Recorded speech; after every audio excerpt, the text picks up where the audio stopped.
In the first couple weeks of June, talks of the virus came back, and this caused the stock market to tumble, and that's when the Federal Reserve came out and they said, whoa, whoa, whoa, don't you worry, we'll throw some more free money in this baby to get it back up.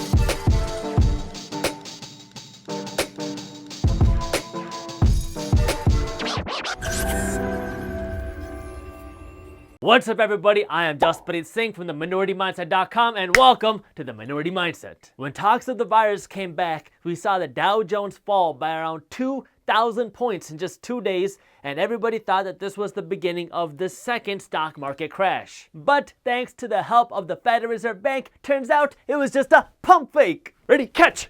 After the 2,000-point crash on day number 3, the stock market opened down another 700 points, and that's when the Federal Reserve Bank came out and said, whoa, whoa, whoa, okay, we'll throw some more free money in the market. This time they said that they'd be buying hundreds of billions of dollars worth of individual corporate bonds. And then President Trump came in as a tag team, and he said that he wants to start another $1 trillion infrastructure program that would help redo the country's roads and bridges and develop 5G around the country. Wait, another $1 trillion of spending? Where's the government gonna get all this money? Oh yeah, the American credit card. This stimulus plan and talk of another stock market bailout stopped the stock market crash almost immediately, and the very same day, the third day, you saw the stock market rally after the 700-point drop. Thank you, Fed, for making me rich again. But these events signal something kind of scary happening in the market that you want to keep your eye on while you use your finger to smash that thumbs up button below. Thank you for the like. Now, let's get into it. Up until now, the Federal Reserve Bank has been stimulating the stock market in a few ways,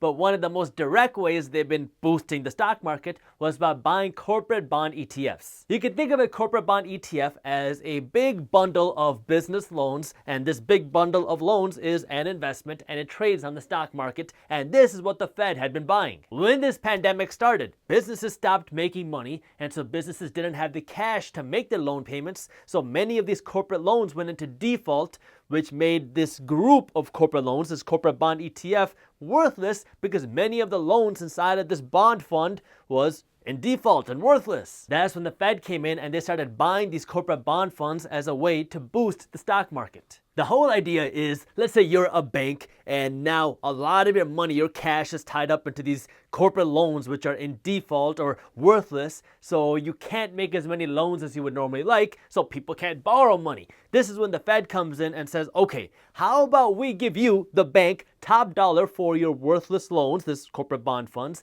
and now you will have more cash that you can loan out to other people, and this will get the economy going again because people will be able to borrow more money and businesses will be able to borrow more money from you. But then on June 15th, after this mini stock market crash, the Fed decided to pull up their sleeves and pull out a screwdriver to tighten up the market. The Fed was originally buying corporate bond ETFs or big groups of loans, but now the Fed wants to enter the stock picking game. Almost. They're putting $250 billion into the market by buying individual corporate bonds, and they started this program on June 16th, 2020, so they weren't wasting any time. The Fed is doing this because they think that this will help two different issues. One, if institutions and banks are holding on to a bunch of worthless loans, then they're tied up and they can't lend more money, which is stopping the economy from moving. And second, investors are worried about liquidity in the economy because banks and institutions don't have the money to lend out to other people, and so they're being held back from investing their money back into the stock market. So when the Fed buys these bonds, now this gives these institutions and banks more cash in exchange for these worthless loans, and now these banks and institutions have money to lend out, which should spur the economy and get the economy moving again, and this should provide investors more confidence and more reason to put their money back into the stock market. To really understand why this is so important, you need to have a good grasp of our United States credit system and economic system. I'm not going to go over it again in this video, but I already made a video on it and I got it for you in the description below. So now, this injection of cash by the Fed into the bond market gives banks more liquidity to lend out, and it's supposed to make investors feel more confident to invest their money into the market. And now, you might be wondering, why is the Fed so worried about me investing my money in the stock market? Oh yeah, just like how you can't go to sleep without thinking about the the Fed can't go to sleep without thinking about you.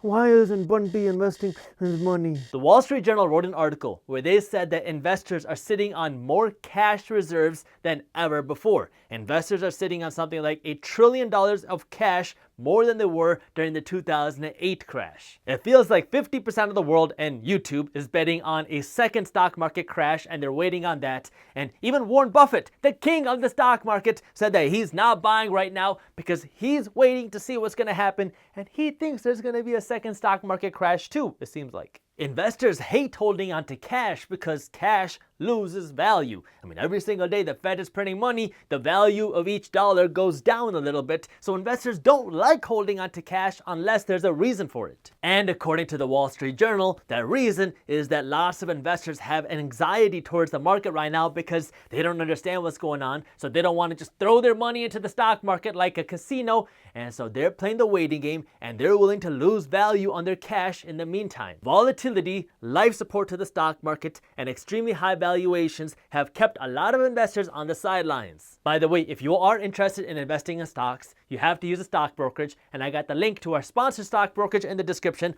below. It's free for you to use, and they are giving Minority Mindset fans 2 free stocks just for investing with them. So if you want to learn more and see how you can get your free stocks, I got the link to where you can do that for free in the description below. At this point, you might be wondering, why is the Fed losing so much sleep over what you are doing with your money? Well, it all goes back to how our credit-based economy works. When you have more people buying stocks on the stock market, that will make the stock market go up. When the stock market goes up, then people will feel wealthier and richer, at least on paper, and people will be more likely to spend. But even more than that, people will be more creditworthy because now they look wealthier, which means they'll be able to get more loans from the banks. And if they can get more loans from the banks, that means they'll be able to spend even more money. And if they can spend more money, that means the economy will be spurred and grow even faster. Remember, this is why the Fed was buying corporate bonds in the first place, to make sure institutions had the cash to lend to you. So it's in the Fed's best interest to keep the stock market high, because if the stock market is high, then people will be more likely to borrow money and spend money, which would stimulate the economy, because the Fed can't cut interest rates anymore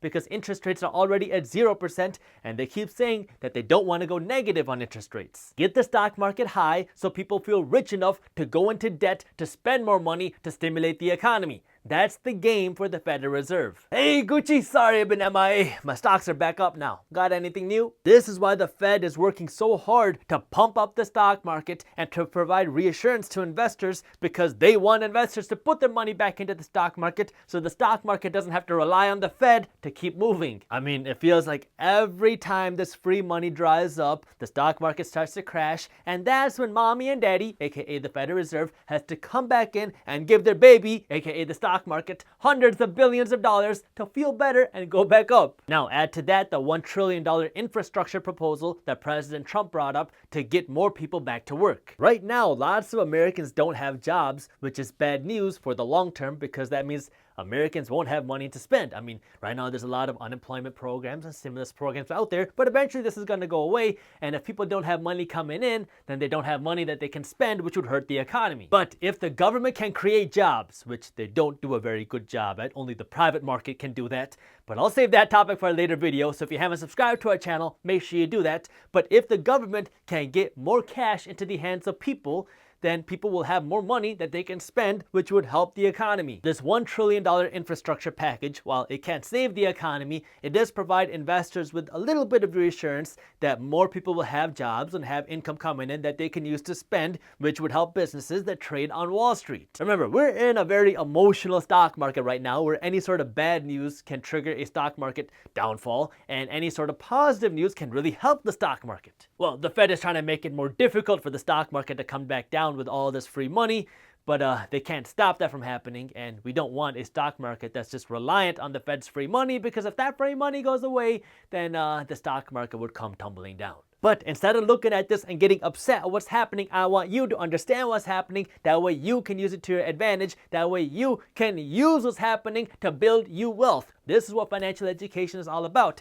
And if you're looking for an easy way to up your financial education, we have a free ebook on money management and investing that you can read for free when you sign up for our financial education emails, which are also free. You can get a free ebook and start reading our financial education emails by clicking the link up here, or by clicking the link in the description below.